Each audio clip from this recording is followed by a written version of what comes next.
Hello friends, ગામઠી કિચનમાં તમારું હાર્દિક સ્વાગત છે। આજે આપણે બનાવીશું પલાળ્યા વગર જ ચણા બાફવાની રીત। ક્યારેક ફ્રેન્ડ્સ આપણે પાણીપુરી, ભેળ અથવા તો શાક કરવાનું મન થાય, ચાટ કરવાનું મન થાય અને આપણે ચણા પલાળતા ભૂલી ગયા હોય તો આ મેથડથી તમે ચણા ચોક્કસ પલાળી શકો છો અને ફટાફટ કલાકમાં જ ચણા આપણા એકદમ સરસ તૈયાર થઈ જાય છે। તો અહીંયા પલાળવાની ઝંઝટ વગર ચણાને કેવી રીતના બાફવા ચાલો જોઈ લઈએ।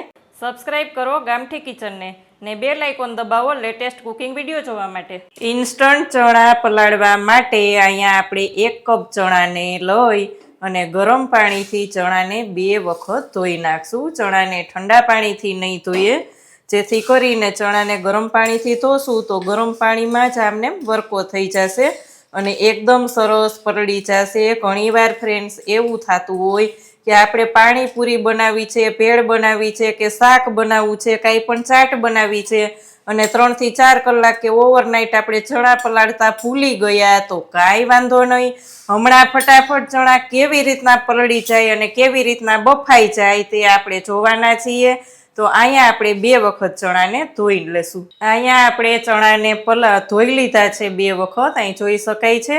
અહીંયા આપણે એક પ્રેશર કુકરમાં 3 ભાગનું જેટલા ચણા હતા એના 3 ભાગનું ગરમ પાણી કરીને રાખી દીધું છે। અહીંયા ગરમ પાણી છે, તેમાં જ આપણે ચણાને પલાળી દેશું। અહીંયા ચણાને અંદર લીધા પછી આપણે પ્રેશર કુકરનું ઢાંકણ બંધ કરી દેવાનું છે અને આમને એમ કલાક જ પલળવા દેશું। કલાક પલળી જાય એટલે એમાં આપણે નમક અને સોડા નાખી અને પછી બાફીશું। અહીંયા આપણે ચણાને પલાળીને રાખી દીધા હતા ફ્રેન્ડ્સ। જેમ મેં કીધું એમ કે પેલા ચણાને આપણે સાફ કરી લેવાના છે। સાફ કરી અને ગરમ પાણીથી જ આપણે ચણાને ધોવાના છે। ઠંડા પાણીથી ચણાને ધોશું તો એકદમ સરસ પલળશે નહીં અને અહીં જોઈ શકો છો 1 કલાકમાં આપણા ચણા કેવા સરસ ફૂલી ગયા છે, જોઈ શકાય છે। આ ચણામાં આપણે નમક લઈ લેવાનું છે।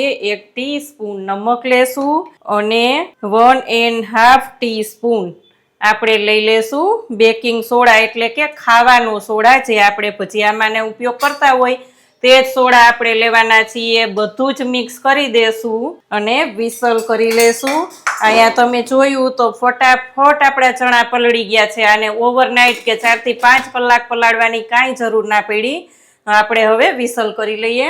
અહીંયા 5 થી 6 વિસલ આપણે કરી લીધી છે ફ્રેન્ડ્સ। જોઈ લઈએ આપણા ચણા બફાઈ ગયા છે કે નહીં। અહીં જોઈ શકાય છે આપણા ચણા એકદમ સરસ ફૂલી ગયા છે અને અહીં પ્રેસ કરીએ તો જોઈ શકાય છે એકદમ સરસ મેશ થઈ જાય છે, એટલે આપણા ચણા એકદમ સરસ બફાઈ ગયા છે, જોઈ શકો છો ફ્રેન્ડ્સ। તો આ જ રીતના ક્યારેય ભૂલાઈ જાય ચણા પલાળતા તો તમે આ મેથડથી ચણાને બાફી શકો છો। તો અહીંયા ફ્રેન્ડ્સ આપણા ચણા બફાઈ ગયા છે। તમે આ રીતના ક્યારેય ચણા બાફ્યા છે કે નહીં પલાળ્યા વગર તે કોમેન્ટ કરીને મને ચોક્કસ કહેજો। કેવી લાગી આજની રેસીપી? જો સારી લાગે તો વિડીયોને લાઈક અને શેર કરજો। ચેનલમાં નવા હોય તો સબસ્ક્રાઈબ કરીને બેલ આઇકોન પ્રેસ કરજો। આવજો ફ્રેન્ડ।